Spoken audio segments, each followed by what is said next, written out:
How am I going to survive on this deserted island with no food, no fresh water, and no shelter? That's the challenge I'm facing today.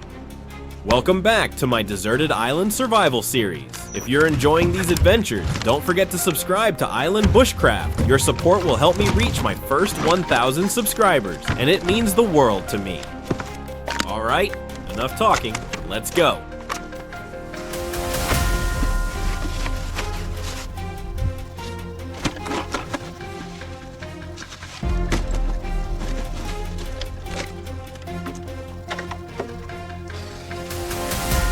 If I'm going to survive out here, the first thing I need is a shelter. Without one, I won't stand much of a chance against the sun, the rain, or whatever the weather decides to throw at me, so I'm not wasting any time. The first thing I'm going to do is search the shoreline for anything the waves have washed ashore and use it to build a shelter for both me and my dog.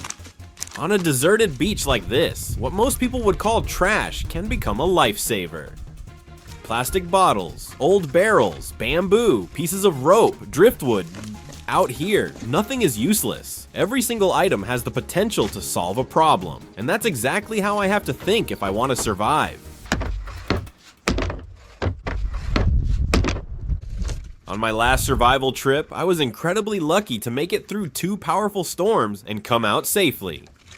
Looking back, I realized just how close things could have gone wrong. Out here, nature can change in an instant, and no matter how well I prepare, there are always surprises waiting for me. But that's also what makes every challenge worthwhile. Every obstacle teaches me something new, every mistake makes me a little wiser, and every journey leaves me with more confidence and more experience than the one before. That's why I keep coming back.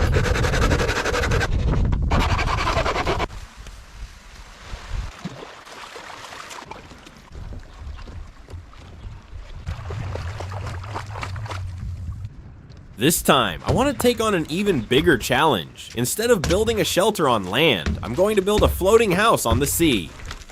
I'll make the most of whatever the ocean has washed ashore, especially these empty plastic barrels and foam floats. They may look like nothing more than discarded trash, but out here they're incredibly valuable. Their buoyancy could become the foundation of a safe floating platform.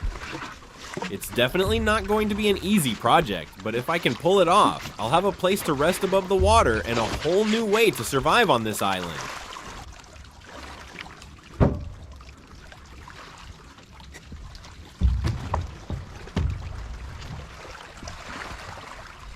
Getting these barrels down to the water is going to take some careful planning. They're big, awkward to carry, and one wrong move could send them rolling away or even injure me. If I had another person helping, this part would be much easier.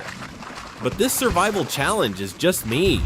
There's no one here to lend a hand, so every problem has to be solved on my own. I'll have to take my time, think through every move, and use the terrain to my advantage instead of relying on strength alone.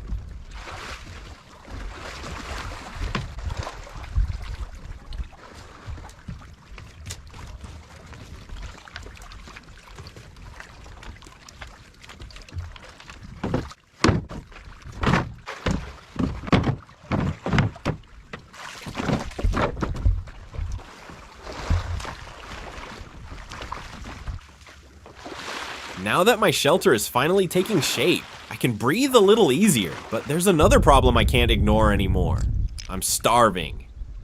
I've been working nonstop all morning, and it's taken more energy than I expected. My stomach keeps reminding me that I need food, and the longer I wait, the harder it'll be to keep going. So it's time to put everything else aside and find something I can eat. Out here, every meal is earned, and I'm hoping the island has something waiting for me.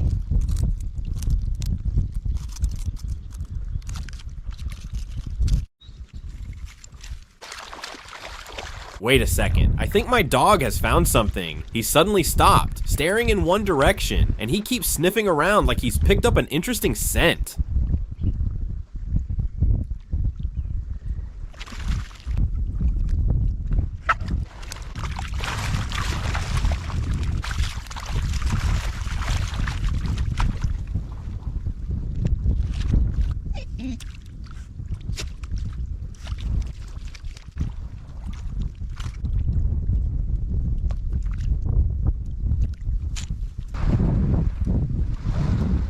This is probably my favorite moment of the entire day. After hours of hard work, finally sitting down to enjoy a meal that I caught with my own hands is a feeling that's hard to describe.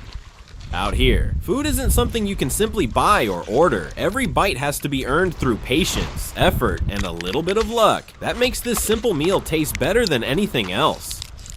Moments like this remind me why I love survival so much. What about you? Do you think you would enjoy an adventure like this?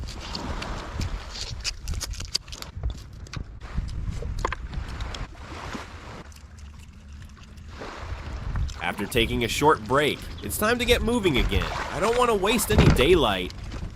I'm going to head up the mountain and see if I can discover anything useful. Earlier, I noticed a bird behaving very strangely. It kept flying around me, calling loudly, almost as if it was trying to lure me away from a particular area. From my experience, that's usually not a coincidence. Many wild birds become extremely protective when someone gets close to their nest. Instead of attacking directly, they'll often try to distract you and lead you away to keep their eggs or chicks safe. See, I knew it. There really is a bird's nest nearby. But to be honest, I wasn't the one who found it first. My dog picked up the scent before I noticed anything. He led me straight to this area, and only then did I realize why that bird had been acting so strangely. Looks like I owe my little teammate some credit. If you think he did a great job today, give him a like as a little reward. I think he's earned it.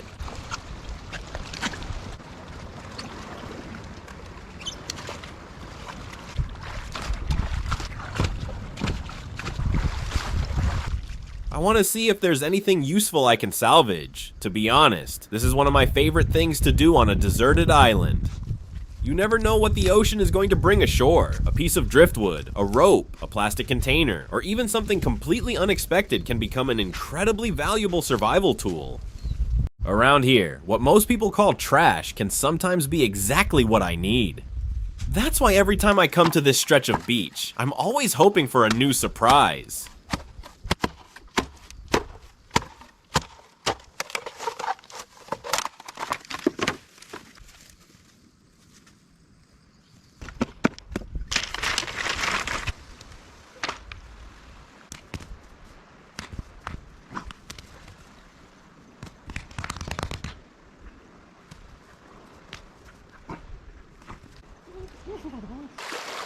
By the time I make it back, the tide has risen much higher than before. Looking at the water now, I'm really glad I took the time to secure my shelter properly. If I had rushed that job earlier, there's a good chance the rising tide or the wind would have torn everything apart. I might have ended up spending the night out on the open beach.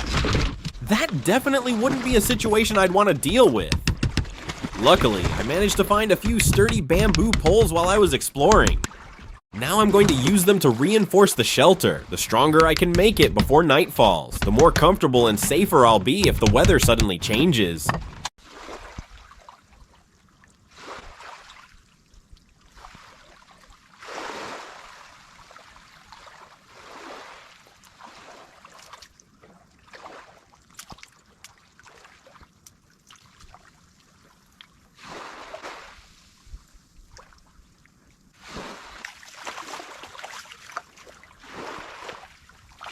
Let me show you one of the easiest shellfish to find along the shoreline. They're completely edible, and the meat is surprisingly tasty. Whenever I come across them, I never pass up the chance to collect a few. That said, not everyone's body reacts the same way. Some people can feel sick after eating them, even when they're properly prepared.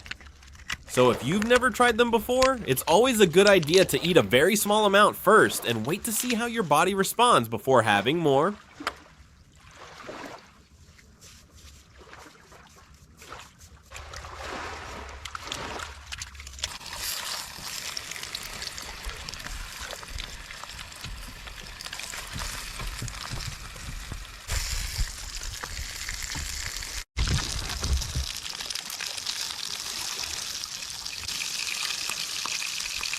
That's it for episode 1 of my Deserted Island Survival Challenge. Thank you so much for joining me on this adventure from beginning to end. We've managed to build a shelter, find food, and take the first steps towards surviving on this island. There's still a long journey ahead, and I have no idea what challenges tomorrow will bring. If you enjoy adventures like this and want to see what happens next, don't forget to subscribe to the channel so you won't miss any upcoming videos. I'll see you in the next episode.